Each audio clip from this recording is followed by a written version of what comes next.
Maurice, good morning to you. Thank you. I thought it'd be a good idea to catch up with you because we haven't seen you for so long. Mind you, your name has been mentioned on several episodes I'm honored. as a result of your travels and work that you've exhibitions that you've put together in far-flung places. So I thought it'd be an idea to catch up with you and see what you've been up to. So how are you keeping, Maurice? I'm great. Thank you, Anne. It's great to talk to you again, and incredible job you're doing on the art as well. It's absolutely brilliant. I don't always catch them all, but I'll catch them all on YouTube afterwards. But fabulous. I mean, you got Good some stuff. incredible Oh, people, and it kind of, says to me, I suppose, clarifies that we have some incredible artists in Ireland. oh, I no mean, doubt. I think some Yeah. some some some of the best in the world, beyond doubt. I think our only problem is here we just don't have the resources to back up project ideas. I Mm. mean, you talk about $1 million for some of the big shows or like single artist shows in America, but you see what they produce. So if we had access to that kind of money, what we produce would be amazing. So Well, I fingers mean, crossed. this is another reason why I wanted to talk to you because I firmly believe that most artists in Ireland really have to be looking outside the country and not just inwards. Yeah, Market is too small to yeah, sustain the number of people that are trying to make a living out of it. absolutely. And I Yeah. think and you're the guy who does look out, and that's why I'm so interested in talking to you because I think a lot of people who watch the art as well will be, inspired by the sort of things that you do. So we put together a Thank couple you. of slides, Morris, and let's just go through those, and you can explain what you've been up to. Okay, Okay? okay. Right. What I'll first do is basically just give you a quick kind of idea of where I'm coming out of as an artist. I basically see art as a conversation, and I see that artists, dancers, writers, whatever, we're basically presenting an experience to an audience. So as wide a variety of an audience that we can present and engage with, that's really what interests me. Mm. Having single little shows here and there really isn't kind of, I don't think, valid anymore. I think things need to be looked at a much bigger scale. So Yes. I really only do stuff that has at least three outcomes, All and right. kind of work from that. I generally tend to kind of work outside Ireland. I suppose because I went to college in London and Paris after Limerick, and I built up contacts, and these contacts kind of just kept kind of gradually developing and developing. And people introduce people to people. I think one of the most important things in the art business for any artist is to have an advocate, somebody who will advocate for them, to other dealers, collectors, interested people, whatever. So I've done a number of projects outside Ireland with normally a group of 10 artists, and these projects generally tend to be about, I suppose, developing relationships with other artists and other cultural institutions in these particular countries. This one here it was our second big exhibition in China. It was hosted by Therese Healy. She's there in the green. She was our consul general at the time. She's now our ambassador in Kiev. And we basically came up with the idea of bringing 10 artists to China so we could meet other artists and other cultural people and see how we could develop relationships. So basically, the idea was to try and pick artists who are good communicators, not only good work, but also people who also want to connect with the cultural institutions in these other countries. Yes. Um, this was in 2019. It was held in the Hangzhou what do you call it library, which is a massive library. There's huge gallery spaces. You're talking about maybe 40,000 people a day will see the Wow. exhibition. Yeah. We were interviewed on state television. 84 million people saw us. And out of that, a number of residencies came up. Hangzhou is very much I suppose, the cultural center of China. Mm. Their NCAD essentially is the Hangzhou Academy. They offered scholarships, and UNO's offered one. And also, there's a number of private people that we got involved with as well. They run the Hangzhou dental practices. They're Yes. all over the south of China there. So they were offering residencies to Irish artists. Unfortunately, COVID happened and all these were kind of put on hold. Um, this particular project toured 15 different venues, I think, in China afterwards over the next few years. It was sort of because of the COVID and the various restrictions, it was taking a place, then it was kind of kept there for a while, and it was taken somewhere else. So it didn't get a full run, but certainly an enormous amount of people actually saw it, and we've had some incredible reaction and feedback. Okay. So Limerick City Council, sorry. yeah, sorry, two things strike me. Firstly, can you explain how it was funded? Because obviously traveling with all the work, never mind the people, to China is not an inexpensive task. It's incredibly expensive. Yeah. Like moving artworks around at the moment, and most shippers don't want to move artwork, so they're going to charge a huge amount for them. Mm. If you were sending bananas in the same size crate, it would be a pittance by Yeah. comparison. Right. It's essentially funded by Department of Foreign Affairs and Culture Ireland, and also a lot of local funding. So a huge amount of goodwill in terms of the actual spaces that we showed in. Mm. Um, Friend of mine at the moment who's very much involved in business in China, and he said, Maurice, you don't do any deal in China unless there's a cultural aspect to it. That everything in China is done through culture. Yeah. So this particular exhibition opened a lot of doors for a lot of different people Mm. because like a lot of people just see it as an exhibition, but when you look at the background and you see all the different things that went on and that came out of this, Mm. it was a massive, massive success. Fantastic. And that measure of success, of course, can be done several different ways. Mm. One of which one has to ask, were any of the work sold? Yes, yeah, a lot of the work were actually sold over the time. I think probably about half the work actually was sold out there. Okay. And but it was also taken up by a private dealer. And I won't mention her name now, but she Mm. basically managed to sell a lot of the work and has taken on a number of the artists as well for future work. Fantastic. So That's really yeah, good. So a major she's one. success. Sorry. A major success. Oh, hugely Yeah. successful. Yeah. Limerick City Council here, we're what you call it, twinned with Hangzhou. The next exhibition, which included an element of this particular one, was again due to go out in 2020, but again because of COVID, it stopped. I've been talking to them recently. They want to reignite it because again, it's seen as hugely important to business relationships between Ireland and China. And you can see why. It's Yes. it's it's a fantastic I suppose platform from which to engage people. This is what we do culturally. So it's not just about business. Yeah. We have music. This particular project had the Hickey Rosums in this. Then they were a traditional group from Dublin, and they just absolutely mesmerized the Chinese audience. Each Really. artist here gave a talk about their own work and a talk about how I suppose they were inspired by China. So Yeah. we learned a lot, and I hope our hosts learned a lot from it. In fact, I know they did. Sure. And would you have needed interpreters at that? In some ways, yeah, but the level of English was extraordinary. We did a question and answer kind of thing afterwards, and absolutely packed. And Mm. a lot of the people there were kind of, I suppose, 17, 18, 19 upwards. They had the most information and best questions. They knew what was happening in Irish art. They knew Yeah. contemporary Irish artists. They knew old Irish. We were absolutely shocked at the information they actually have. Very There's an interesting. Yeah. enormous museum near Hangzhou. It was built just to educate Chinese school children in the arts. So I mean, they take it Wow. really, really seriously. Yeah. Yes. And you can see the quality of the work that comes out of China. Yes. Absolutely. Yeah. Yeah. Okay. We had started another project in Ukraine just before the war. I was there in December, and the war kicked off in 24th of February. So my friends in various kind of parts decided we'd get together and try and raise some money for UNICEF Ukraine. Hmm. So this one here is with Hambley and Hambley Gallery up in Enniskillen. Second down on the right there is Kira Hambley. So we I organized. recognize her. Yeah.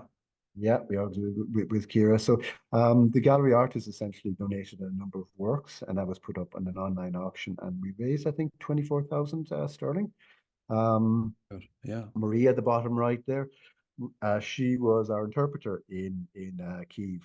She's an incredible history, hugely knowledgeable in the art. She was absolutely fantastic as a connector.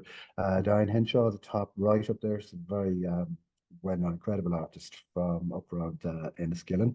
Mhm. On the top left is Carolina Conforti, and the bottom left is Francois René. Two people, Carolina's Italian and Francois is French. They started up an art magazine called the Art Talks magazine. Mhm.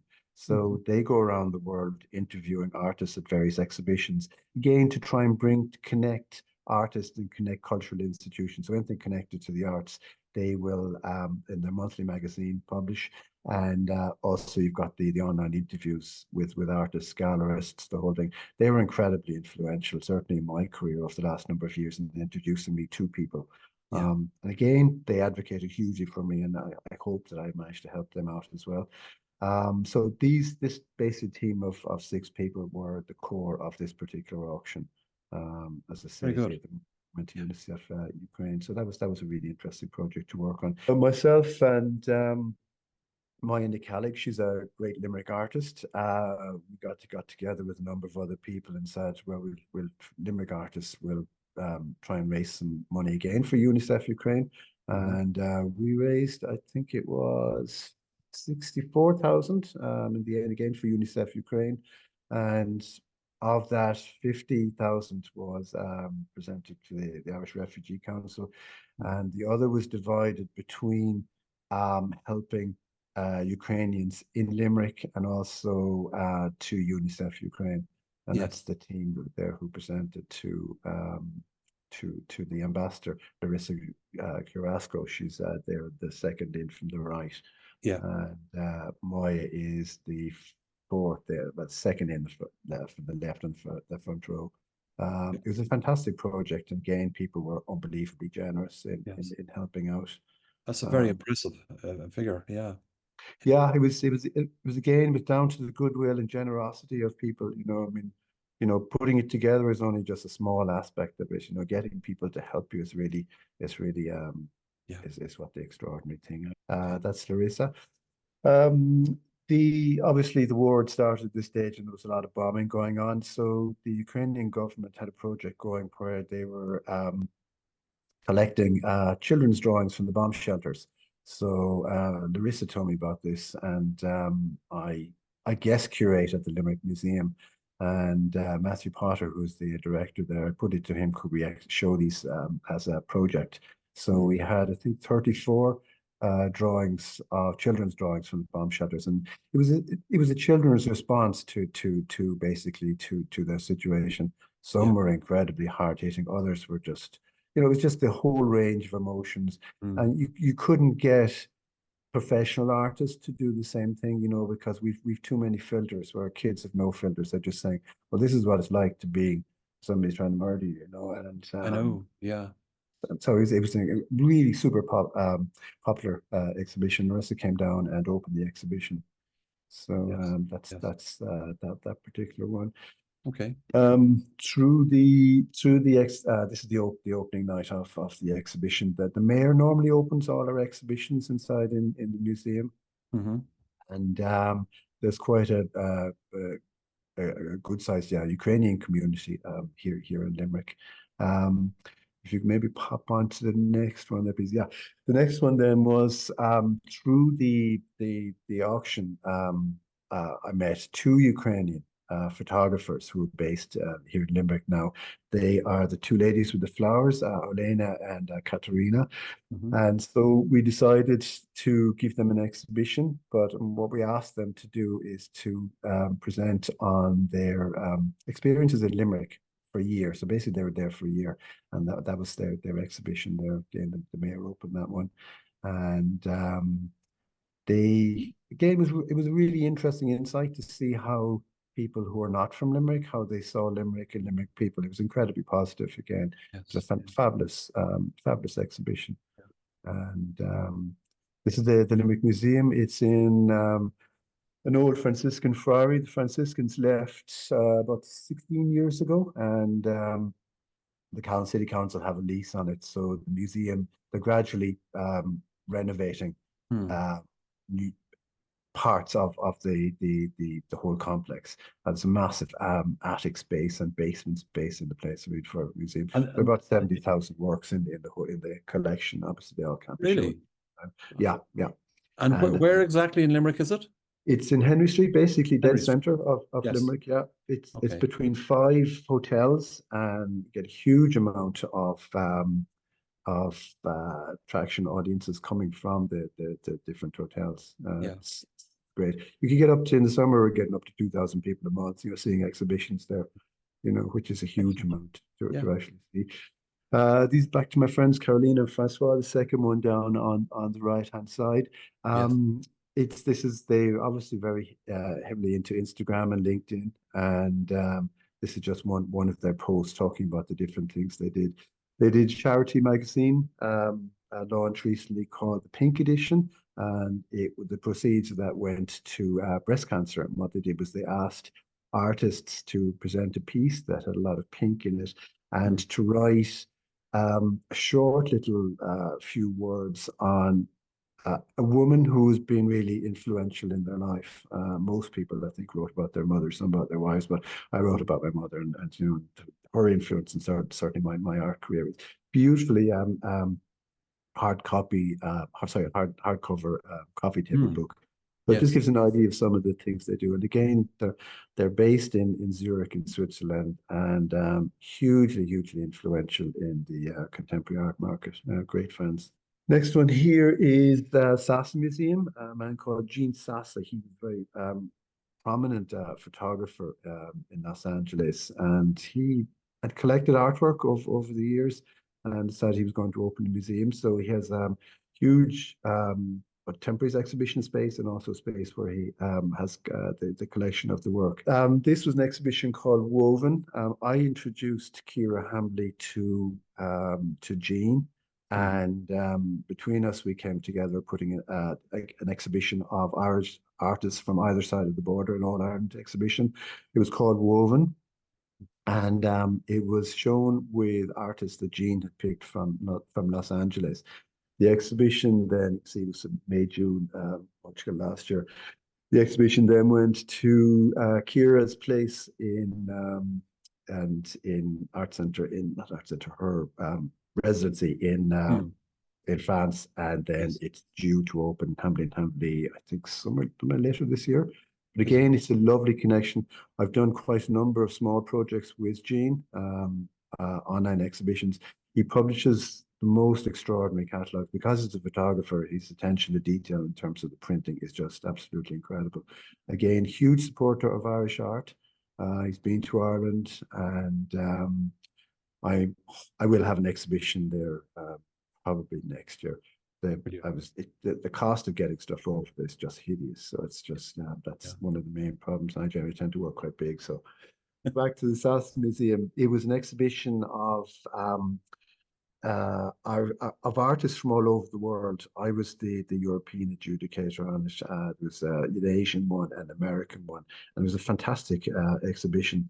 It started off as an online exhibition because the quality was so good that Jean actually published a hardback catalogue of the work. That's beautiful stuff.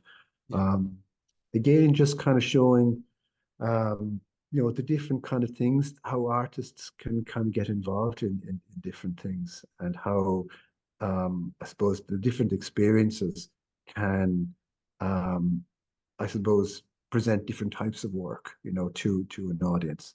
So it's Yeah. not just the same kind of stuff happening. It's not just the same touring exhibitions that everybody sees all the time.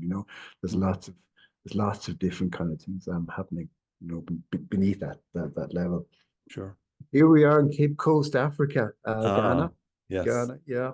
Most And when did you go unbelievable. there, Maurice? I was there in January. January. Yeah, absolutely. Yeah, extraordinary place. Hard to know really what to say about Ghana because it's just so absolutely all-encompassing. Well, Colors, let me start by asking you why Ghana? I met a man called Mark Manty. He studied and did his postgrad in UL in Limerick, and he, rather than go into business, he decided he was going to take over the running of essentially what was a leprosy step down center. So in Ghana, if you have leprosy or any kind of thing that isn't considered normal, they treat you, and this is the same as most of Africa, as if you've got devils or bad spirits inside you. So Yeah. essentially, people are ostracized. The connection with this and Limerick is the Franciscans set up this particular place in the early 80s, and so they were in Limerick as well. And so Mark essentially went back to take over this place. He's had a lot of people go out there to work with the residents. Now, the residents covers a huge range. There's everybody who people who just didn't have education to people who, who have disabilities in various ways. And what they do is they give them an education, give them a trade, and basically try and get them set up in a small business or a job afterwards. So essentially, they Yeah. can reintegrate with society. So Mark has had different people from the School of Nursing in UL, from the various kind of therapy kind of projects Yes. in different universities in Ireland going out there. So I suggested to him, how about an arts program? So I went out there in January, did a 2-week residency there to see how it would work and see how we could set it up. So that will be going ahead later this year. So essentially, the artists will work with the residents, both full-time residents and daycare residents who go home to their families in the evening. Yes. I was absolutely knocked out by simple art projects and how they how the residents kind of took the students took them on and just developed them in their own light. The place itself is the residents essentially will be for an artist for a month, Mm-hmm. and each artist will go out there and work. So essentially, they'll do an hour or so a day with the students 5 days a week, and the rest of the time, basically, they'll have their own studio to do their work, Yeah. their own work. It's on a 22-acre organic site. Everything's grown for themselves, and they sell on the extra. It's basically very close, probably about maybe mile or two on one side to the Atlantic, and on the bottom mile or two on the other side to a rainforest. So it's All right. beautifully situated. So in terms of landscape and portraits and the whole kind of range of artistic practices, food out there is absolutely extraordinary. Great place. This is a local village. These are actually mahogany carved Hey. figures. Just, yeah, there's Wow. sculptures like this everywhere. Yeah. Art is hugely important out there, Yes. and it's very much a communicative tool of communication. These are actually slightly bigger than life size, but There. I they're beg your pardon?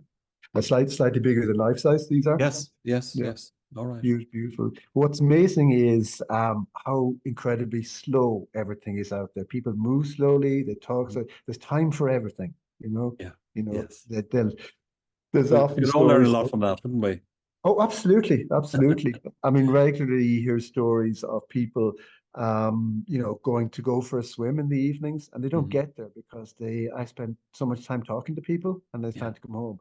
And yeah, it's brilliant. So it's as a place to make art, it's fantastic.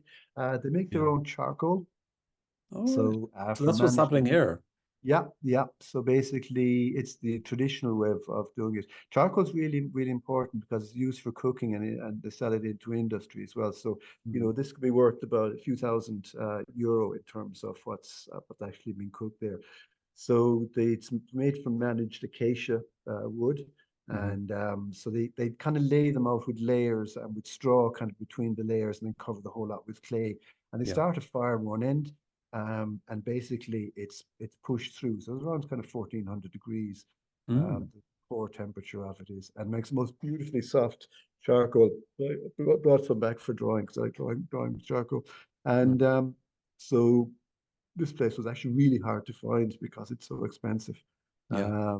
And it was an incredible experience just seeing how a team of people, basically takes about a week to burn it all the way through it. There's lots of these kind of around the place. Are And there? Yeah. clean it all out, sell the charcoal, and I think it's $50 a bag is what you get for a sack for the charcoal. So it's as a revenue for the Mm. center. It's hugely important. Very interesting. And of course, the process of making charcoal is interesting in itself, in that Mm. it's burning, but it's not. It's devoid of oxygen almost, isn't it? Is Yeah, that the yeah, idea? absolutely. So yeah, It's weird. It makes no logical sense, I but know. I know. Yeah. So but it's not a question of simply getting a piece of wood and setting it alight. Oh no, It's yeah, not the way it yeah. works. Yeah. No, no, Okay. no. I mean, and the guys who do this come from generations of charcoal makers, Yeah. So I mean, And it's this is you drawing yeah, yeah. about that. Small video of me drawing. It's on the veranda of one of the buildings. There are lots of out kind of mostly single story buildings, and lots Mm. of the buildings there have spaces underneath the houses, so the wind kind of goes underneath, so it keeps it extra cool. All So right. it's not, yeah, Mm. because the temperatures aren't too bad, anything between sort of 24 and 30 degrees, which you'll get in, south of France and Italy kind of in summer, but the humidity is the thing that kind of gets you there. All right. So the artists who will be taking part in the project out there will be they need to be used to that kind of heat. Now, following on from my residency there and meeting people in Accra, which is the capital of it, there's the biggest literary arts festival in Africa called the PAGA kind of festival. It's Mm. PAGIA Yeah. festival. So I've been invited to show in that and give some talks in that next October. So that was something that's an extra kind of thing. We've also made some contacts in Nigeria to set up a project with the Irish artists who will be going out to the foundation Mm. center, and you'll see it as we go on. Ghana it's incredibly poor, but it's poor by our standards, but not by kind of African standards. Okay. Um, Ghana has becoming really well known for artists making their work from recycled materials. Mm. So I call this basically the art shop as kind of subtitle to the photograph. So basically, artists will go to places like this, buy the materials, go back to their studios, and make their artworks from it. Yeah. Okay. Uh, this is an example of an artwork it's made from old flip-flops, kind of cut up and then All glued. right. Yes. In Africa, there's a thing called flags. So you have a community. Now the community, it's basically essentially they have their own flags. Now the community aren't necessarily people who are related to each other. The people you Mhm. kind of become connected with. So it means if you've your flag, you can go to say another country in Africa and you will get support or help because they're part of your kind of wider community. That even though Mhm. you might not actually know them, and a lot of the art in Ghana comes from the actual flags as a kind of a core design. They're Yeah. beautifully made, but it's Mm. just this is one particular one. It's quite tall, as you can see from the leaves there, but a great piece. Beautiful, isn't it? Absolutely gorgeous, yeah. Fabulous and other pieces as well. The in Accra, as I say, is the capital. Incredible museums and contemporary art galleries. Hmm. So, like everywhere, huge amounts of money and very little Yes. money. Yes. But, but this is a short video, kind of just giving an idea. Oh, sorry. Just explain it first because it's a bit noisy. Yeah, basically just it's called going. We're staying with some friends in Accra, and what do you call it? We went down to see the kind of the general kind of gallery quarter, and it's basically just putting the phone on the car window as it drives through it, just to give an idea of what the country actually looks like. Okay. All right.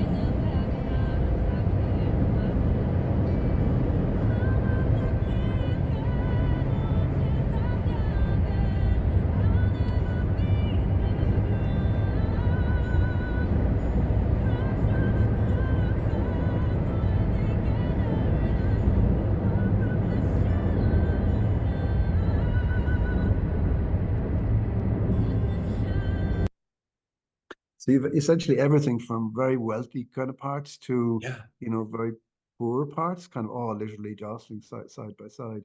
Mm. So Yes. drove around a good bit of Ghana and it's pretty much the same thing. Now Whoops. this kind of information we gave to the artists who went out to China on the Mm. last one. So, it's just gives them a kind of an idea of where they're going, what to expect, and how they might like to kind of engage. Because you can only kind of get so much on the internet. So obviously, me being an artist, I would have an idea of what people might I could suggest to them as Mm. possibilities or starting points from which to actually go. Now, I obviously do my own work at the same time. It's not just not apart from organizing these things.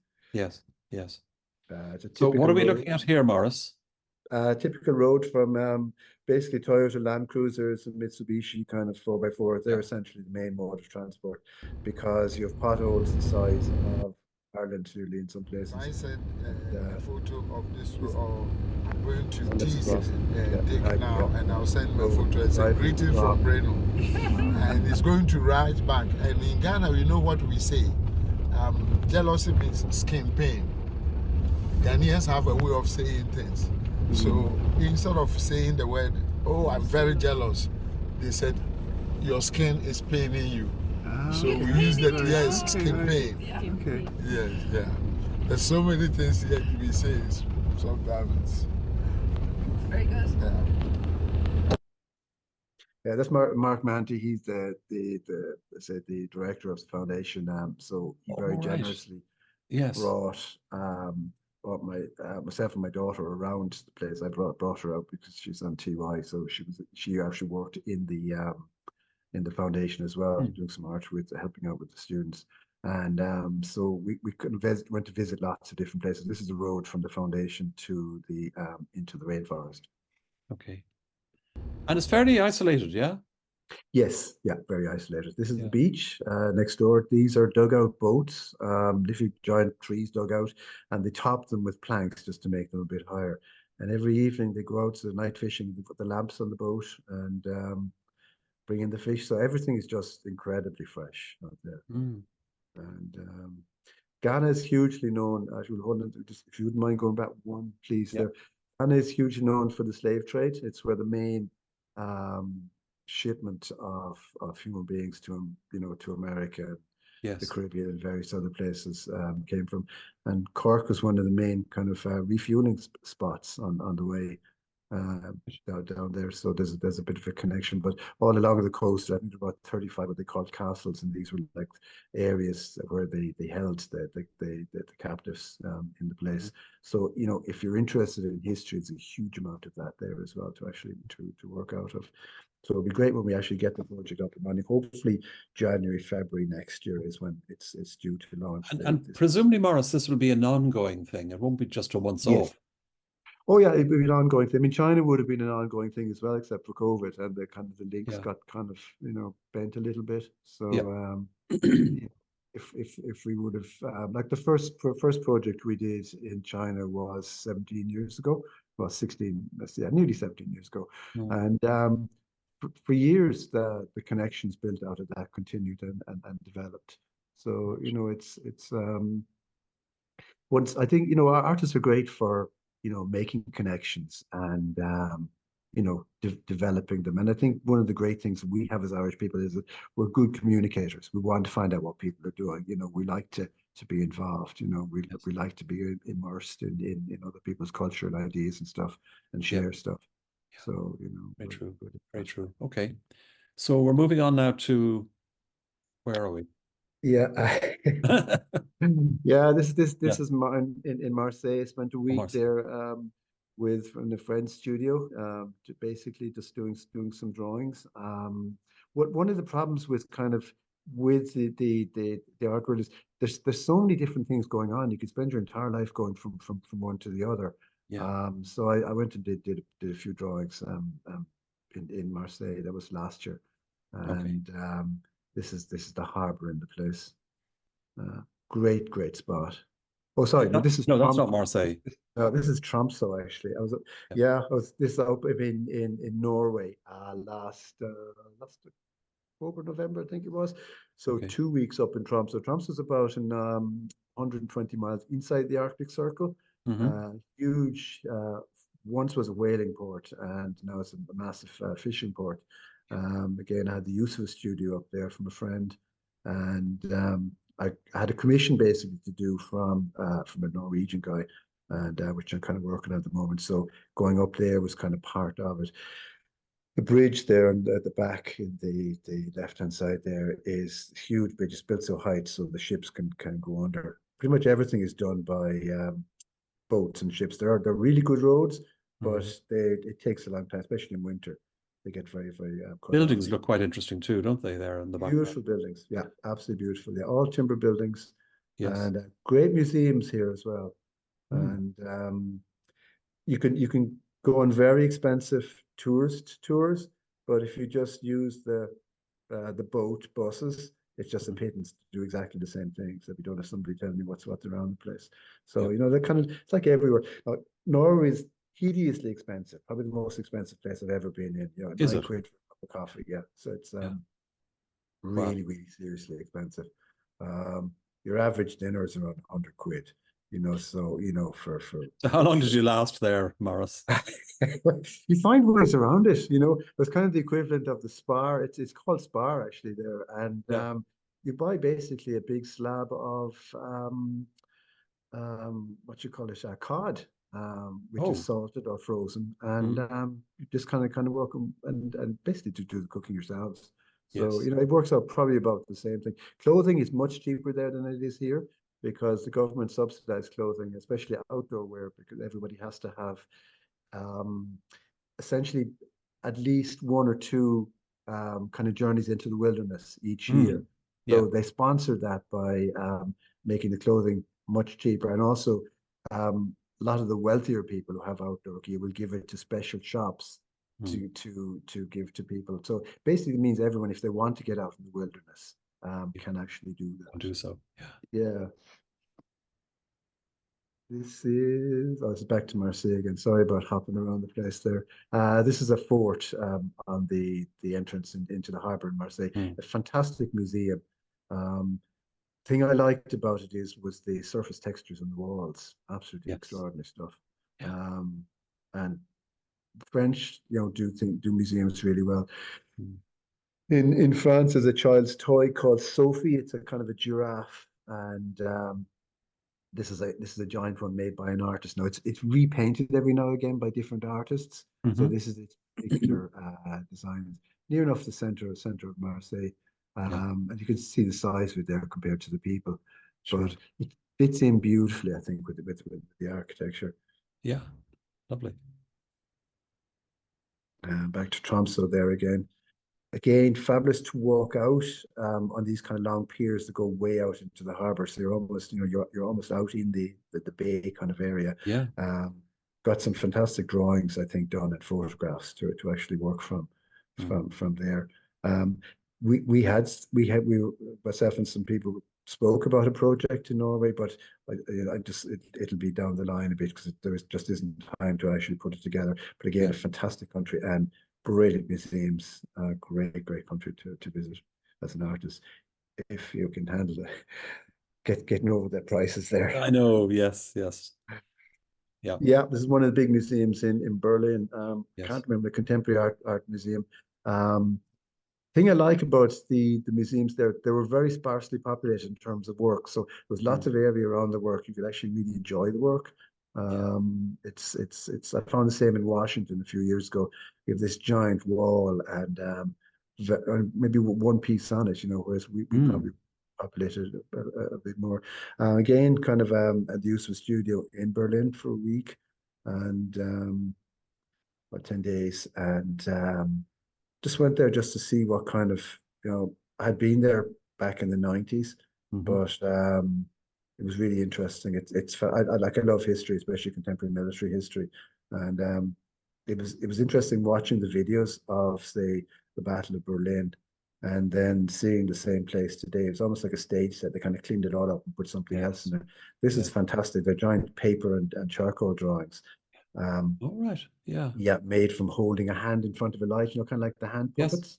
Yes. And so that's like so his exhibition was kind of based on these giant drawings on paper. They're brilliant. They had great physical presence to them. I can imagine. Yes. Yeah. Mm. This is the near Potsdamer Platz, the regional center of Berlin. Mm. A lot of Berlin was pulled down after, well, it was destroyed during the war, and they built what they call the huge rubble mountains. They're on the Mm. outskirts of Berlin, and this building was due for demolition. It was all the British had bombed it one night, and the local people whose church it was, petitioned over and over again that it remained. So it was essentially covered in, turned it into a museum. So the windows are actually covered in glass, very thick glass, and there's a great museum inside it to what it was beforehand and Yes. how it ended up the way it is. But its physical presence is fantastic, and I love the Isn't it juxtaposition. extraordinary? Yeah. Yeah. And the sort of steeple part here, it looks as if it's been sort of reconstructed.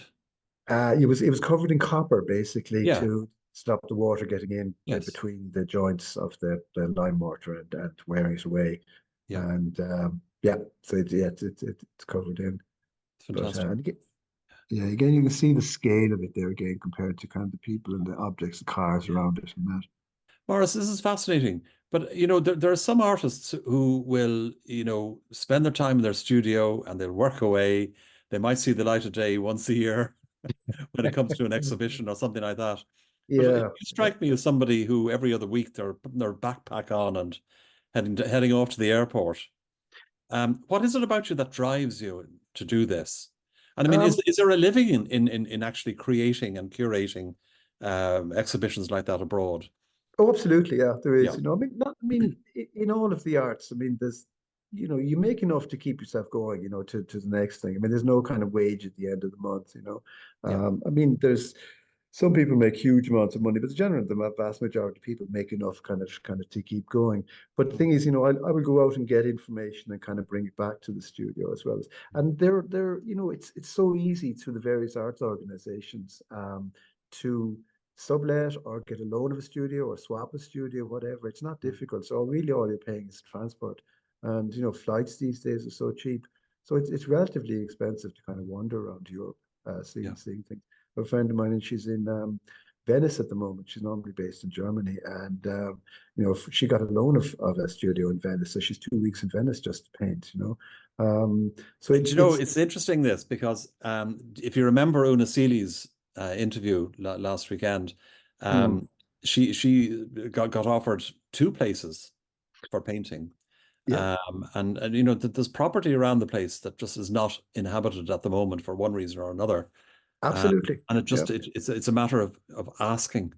Yeah, absolutely. I remember Pat Murphy years ago said to me, Arts Council Pat, he said, there's two things you need to remember. Number one, the worst anyone can say to you is no. And the other one is you got to keep jumping up and down. Yeah. So I mean, if they don't see you for a week in the art business, you're dead. Like they imagine you're dead, if you know what I Yeah. mean. And I had an exhibition in the Galway City Museum a number of years ago, and Esna Verling, who runs the museum, she said to me, "Look, Morris, we're giving you an exhibition, use it." So it's like all these opportunities are out there, Mm. and they're very easy to connect with. Yeah. To actually just go and do your work. And so essentially, okay, you're traveling to these places, but you're actually physically working, so you're still producing a body of work. Mm. So you just switch to acrylics or something that kind of will dry much quicker in work on paper or something when you're away. But it just means that you're out there and you are actually communicating because we make stuff uh, for an audience, for Mm. people to Mm. see. So the wider the audience, the more interesting the reaction is going to be to your work. So your work actually will develop out of that. Yeah. And Yeah. and I personally think that's the important thing. It's like the painter the German painter Daniel Victor said, style is a good idea that becomes a bad habit. And I think, if we spend too long in the same place, Mhm. we just we I don't think we get enough information outside to kind of reinvigorate or I know. retest what we actually do. Yeah.